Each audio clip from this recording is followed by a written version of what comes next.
It's horrible. Damn. I'm so glad he's in Oklahoma. Did y'all see that standing ovation and how happy Dario was, man? Book was he was saying so many great things about Dario. Oh, he man. probably hates Oklahoma right now. I still kind of wish we didn't make that trade. I know they were trying to save money. That's a hot take, Aaron. All right.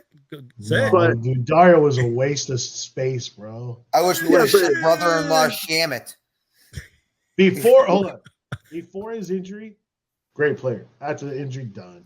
No, Aaron, continue with your thought though, because that was a good starting take. to come around in the last couple weeks. He was starting to come back, and he was. I'm on the fence. He was getting better. He wasn't great. Good. Keep it appropriate, DJ Ocho. Keep it appropriate.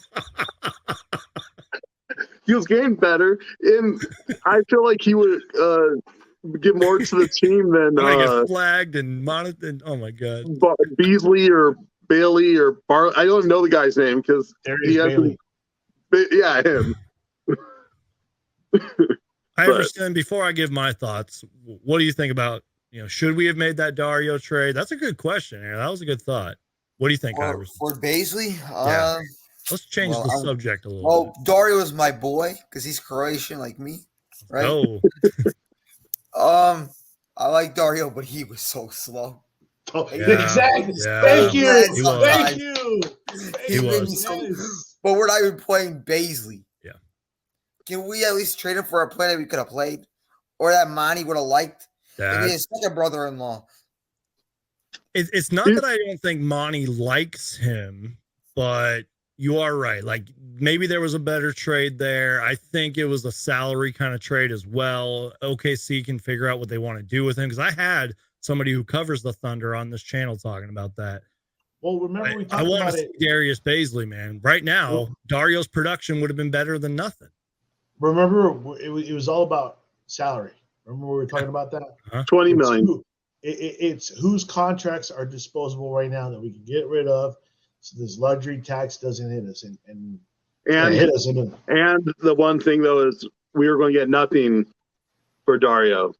He was going to leave, but now we have a guy that if even though Monty doesn't play him, if he sees what he likes in practice, I think we have some type of control for him for the next season. Yeah. So you got to get something restricted. I think he might be restricted next year. I think he's restricted. Not Dario. Darius is. Yeah. Something is better than nothing. And that's something we were talking about during the trade deadline Geek special on this channel. That went for what, 2 hours? 17 hours combined, all those streams. Yeah, pretty much. Aaron kind of had a good take there. I mean, Aaron, what did you say? Like, you kind of wish we didn't make the Dario trade and we should have kept him. Yeah, because I felt like he was giving more to the team on the court than what someone who's not playing. Production value, and he's another big body you can throw at Giannis in the finals if you need it. But I don't know how if Bazley would be able to be that body if he needed another body. I don't know anything about him. So Mo, you got any thoughts on that? I just Dario Saric was getting a lot of DNPs like before the trade deadline. He wasn't really getting played anyways. Yeah. He wasn't really being that productive. So yeah, we're trading him for a player who's also not playing, but he's young and he could progress. Yeah, he's athletic. I mean, he's good at defense. We haven't seen it in a Suns jersey, but if there's a situation where there are some injuries and we just need some defense, just like to hold stuff down for a bit, just like for the end of like a playoff series, maybe when like if we have some injuries and we just need to make it to the next round, just so we can have a few days off to get some people back. He might be able to hold it down for a bit. Yeah. But he's obviously not someone who's going to be getting a lot of time. But neither was Dario Saric. So I don't know. It's like a smaller trade that I don't think really affects the championship odds at all. I still really wanted Vando. Yeah. And now he's going to steal for the Lakers. Yeah. A rebounder, can get you some points here and there. Versatile, good defender, better than Darius Bazley in defense. TJ Warren and Darius Bazley. What TJ Warren maybe has 15, 16 minutes under his belt since he returned. Hasn't played in like last game or whatever it was, last 2 games. Do you know, or what are your thoughts on why TJ isn't playing? And also Darius Bazley, because I feel like he's going to be a good addition to our team. Maybe in certain moments and certain matchups, he might be a good addition. So what are your thoughts on that, man? Well, let me start with Darius, because I like Darius. I'm a big fan. I'm a big fan of Darius. I'm excited that we got that kid in the gym. I'm going to continue to say this. We may not see him in games and on the court, but in the gym, we're getting our hands on him in the gym in quality minutes. And here's something I want to say, Brandon.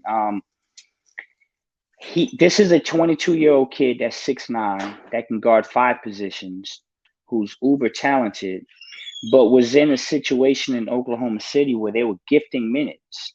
And we know the problems that come with gifted minutes. I don't think I have to remind people of Dragan Bender, Marquise Chris, and Josh Jackson. Right? The real ones, no. Right. Those guys, and I'm gonna tell you something. Those guys were talented basketball players.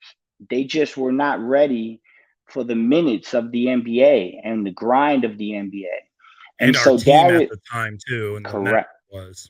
Yeah. Correct. So Darius falls into that category in a sense where they're saying there's no more gifted minutes here. We got 3 first ballot Hall of Famers in your locker room practicing with you every day, brother. Like, you got to work, you got to improve your game, and you got to start to find your niche with a good team. Not an okay team. Forget good, a great team. And so there's a difference. And so I think they're going to continue to work him behind the scenes. And I think that in a situation where we get in foul trouble or something were to happen, you could see Darius. Now, TJ is a different thing, my guy. TJ is a different, because this is a talented player that's proven what he can do in the NBA. The difference is, brother, is we're deep, man. We're deep. Like, you got 20 games left. You want to kind of lean on continuity. And it's just a tough spot for TJ. But what I'm hearing is he's being a pro. He's got some really good relationships in that locker room. Him and Devin Booker are really close. They've been in contact for years. And so he's got the right people in the corner, and I think he's a pro. And when opportunity comes about, he'll take advantage of it. But until then, right now, the right thing to do is to shorten the rotation and start to lock in on a 9-10 man rotation. That's gonna. Can I say one thing without being long-winded? I'm sorry, brother. No, go for it. It's your show. The floor is yours, man. Go for it. Here's. I had a conversation this weekend while I was out there. We were talking about this very situation, and I'm just going to paint a picture for you in a situation where TJ plays, okay? As a coach, to break down rotations at its simplest form, when I was a coach and when I had lineups that was crazy deep, the easiest way for me to mathematically and basketball intellect jump in and say, okay, how am I going to figure this out, is I got to get my starting 5, and I want at least one true backup at every position. Okay, so I'm gonna break this down real quick. Chris Paul's your point guard, so that means Campaign's your backup point guard. That's 2 guys. Okay, let's do the math. Now you're gonna go Devin Booker at the 2. I like, per my conversations, I believe Terrence Ross is the guy that's going to be backing up Devin Booker going forward. Okay, so now that's 4 guys. So now we move to the 3 is where it gets kind of convoluted. Let's say we give TJ minutes. Let's say we go Josh Okogie at the 3 and we put TJ behind him at the 3. That's 6 people. KD is your starter at the 4 with Torrey behind him. That's 8. And then you're going to have DeAndre Ayton with an emergency backup, and maybe Bismack Biyombo, who's going to probably be the 10th guy, because they value defense. Now, that's 10 guys. Okay, and experience too. And experience, correct. Now, that's 10 guys, and that's with TJ in the rotation. Yep.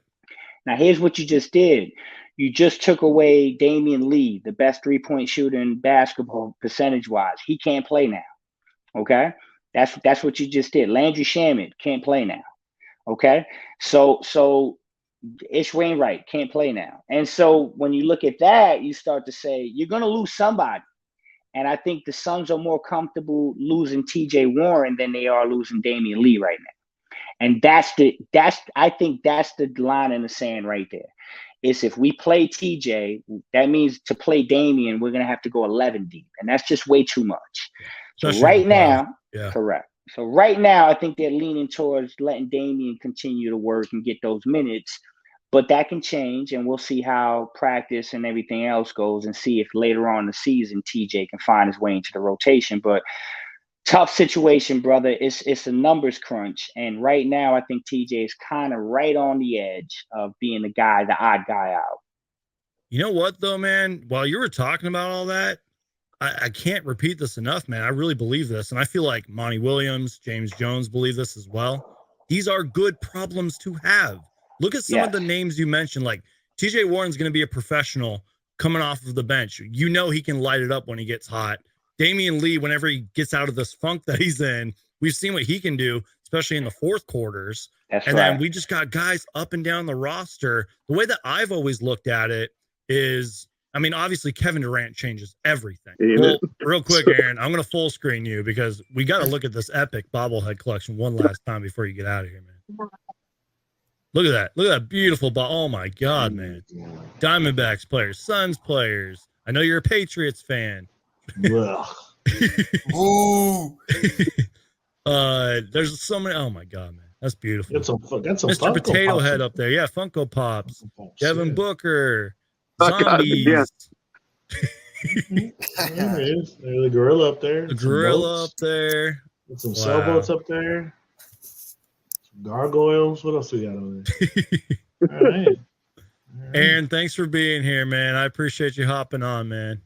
Feel free to call in or whatever anytime, brother.